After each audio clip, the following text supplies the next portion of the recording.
So you want to be a leader, a great manager. You've probably heard about performance management, right? But what if I told you the whole system is kind of broken? It's time to forget everything you know about the dreaded annual review. Today, we're going to talk about how to actually lead performance every single day. Let's do this. You know the feeling, right? That pit in your stomach when the annual performance review is coming up. It feels less like a helpful chat and more like you're on trial, getting feedback about something you did months ago. It's just not working, and honestly, we can do so much better. And really, it boils down to this: a tale of two approaches. On one hand, you've got the old way, these formal, rigid systems that happen once a year, all focused on a rating, totally disconnected from what you actually do day to day. But on the other hand, there's a new way, everyday behaviors. It's ongoing, it's about coaching, and it's woven right into the fabric of your daily work. That's the shift we're diving into. Now, let's be super clear. The goal of managing performance, that's a good thing. We all want to do great work and grow. It's the outdated system that's letting everybody down. So it's time to move beyond the system itself. This quote just nails it, doesn't it? It's not about paperwork, it's not about bureaucracy or taking boxes on a form just to say you did it. It's about being a great manager, a great coach who's genuinely invested in helping your team win. So what's the big idea here? What's the solution? Well, it's a huge shift in how we think about this. We need to move from performance management to performance leadership. And that's not just semantics, okay? The difference is massive. Management is about systems, it's administrative, it tends to see people as resources to be managed. But leadership is relational, it's developmental. It sees people as unique individuals full of potential. It's all about influencing, guiding, and inspiring them. Okay, so that all sounds pretty good in theory, but what does this look like in the real world? Let's break down the specific, concrete behaviors of managers who really get this right, the ones who create teams that are totally engaged.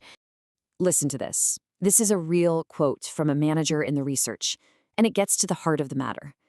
Leadership isn't always about some grand motivational speech. A lot of the time, it's just about creating clarity. It's about connecting the dots for your people. So behavior number one is all about the why. You have to explain it. When you connect someone's small daily task to the team's big goal, you're doing more than just assigning work. You're giving them a sense of purpose. You're giving them ownership. Oh, I absolutely love this quote. It's like the perfect script for the second key behavior. It's this powerful mix of direction and trust. You're saying, here's where we need to go, and here's why it's so important. Now, I trust you to figure out how to get us there. And hey, I've got your back if you need me. And that right there, that is the antidote to micromanagement. You focus on the what and the why, but you let your team own the how. When you do that, you unleash creativity, you build accountability, and you get that real ownership we've been talking about. This one just seems so obvious when you read it, right? Waiting a whole year for feedback is, well, it's insane.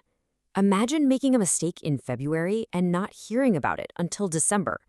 High performance runs on real-time communication. Which brings us to behavior number 3. Feedback has to be a daily habit. Think of it like a constant stream of conversation.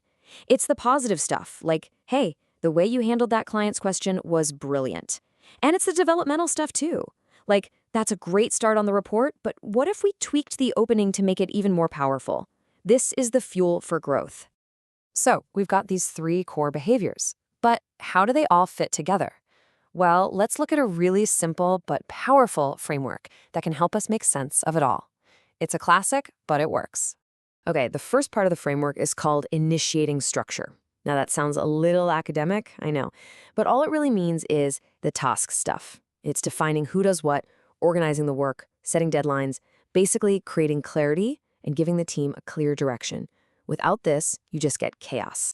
And the other side of the coin is consideration. This is the people stuff. It's about showing that you genuinely care.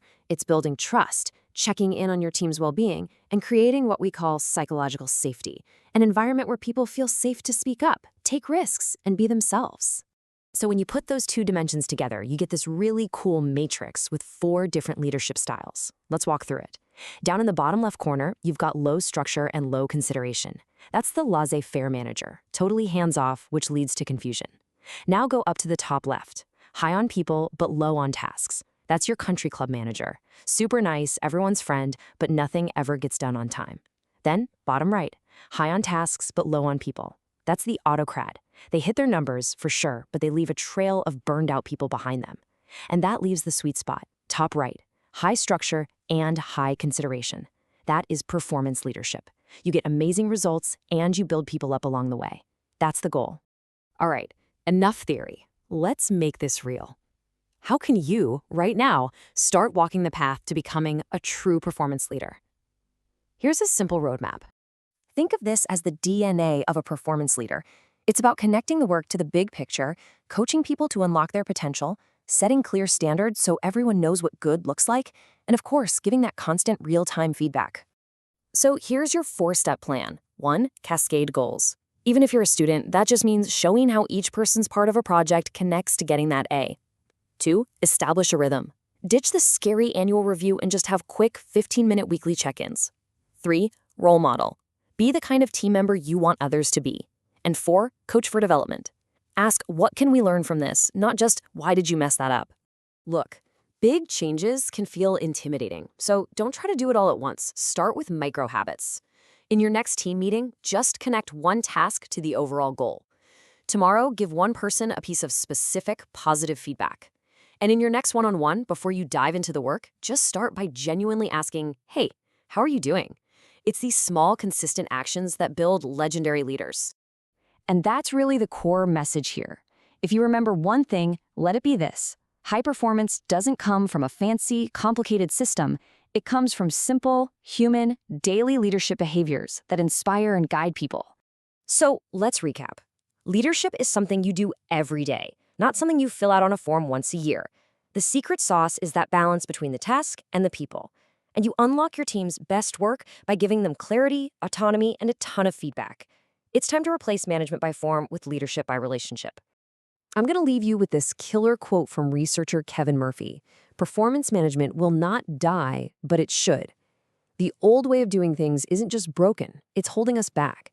The future belongs to leaders, not just managers. So my question to you is, what's the one micro habit you're going to start tomorrow?